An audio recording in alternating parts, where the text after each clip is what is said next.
South கொரியால இருக்கிற பீச்சில் திடீர்னு கடல் தண்ணி உள்வாங்க ஆரம்பிச்சிடுது. அதை பார்த்து எல்லா மக்களும் பயந்து ஓட ஆரம்பிக்கிறாங்க. என்னடான்னு பார்த்தா இந்த இடத்துல ஒரு மிகப்பெரிய சுனாமி வருது. அதனால எல்லா மக்களும் சிட்டியை நோக்கி ஓடுறாங்க. ஓடினே இருக்கும்போது ஒரு சின்ன பொண்ணு மட்டும் ஸ்லிப்பாக்கி கீழே விழுந்துறா.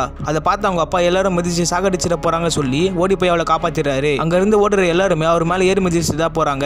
எல்லாரும் அங்க இருந்து போன பிறகு சுனாமி கிட்ட வந்துடுது. அவரோட பொண்ணை கூட்டிட்டு வேகமா போக ஆரம்பிக்கிறாரு. இன்னொரு பக்கம் பெரிய பிரிட்ஜ் இருக்குது. ஆனா சுனாமி அந்த பிரிட்ஜை விட ரொம்ப ஹைட்டா வருது. அந்த பிரிட்ஜ் மேல இருந்த மக்கள் எல்லாம் பயத்துல ஓடுறாங்க. அதுக்குள்ளே சுனாமி நடத்தி மூழ்கடிச்சிடுது. அதுக்கப்புறமா கொஞ்ச நேரத்திலேயே சிட்டிக்குள்ள தண்ணி நுழைஞ்சு பாதி சிட்டி அப்படியே மூழ்கிடுது. அங்க இருக்கிற மக்கள் எல்லாம் தப்பிக்க முடியாம சாகுறாங்க. அதே பில்டிங்ல ஒரு பொண்ணு தண்ணியில இருந்து கீழே விழ போவா. அதை பார்த்து அந்த பொண்ணுடைய அப்பா ஜஸ்ட் மிஸ்ல அந்த பொண்ணுடைய கையை பிடிச்சு காப்பாத்திடுறாரு. அந்த தண்ணியோட அளவு குறைஞ்சிடுது. ஆனா தண்ணியோட வேகம் குறையவே இல்லை. அதனால ஒரு கரண்ட் கம்பம் அப்படியே உடஞ்சி தண்ணிக்குள்ள விழுந்துடுது. விழுந்த அடுத்த செகண்டே தண்ணியில இருந்த மக்கள் எல்லாம் இறந்து போயிடுறாங்க. ஒரு பொண்ணு ஒரு பையன் மட்டும் ஒரு கம்பத்தை பிடிச்சி தப்பிச்சிடறாங்க. இன்னொரு பக்கம் ஒருத்தர் பிரிட்ஜில் அவருடைய தொலைஞ்சு போன குழந்தைய தேடிட்டு இருக்காரு. அப்ப மேல பார்த்தா ஒரு மிகப்பெரிய கார்கோ ஷிப் இருக்கு. அது ஃபுல்லா கண்டெய்னரோட அந்த பிரிட்ஜில் மாட்டிக்கிட்டு இருக்கு. இவர் அதை பார்த்துனே இருக்கும் போது அதுல இருந்து ஒவ்வொரு கண்டெய்னரா கீழே விழுது.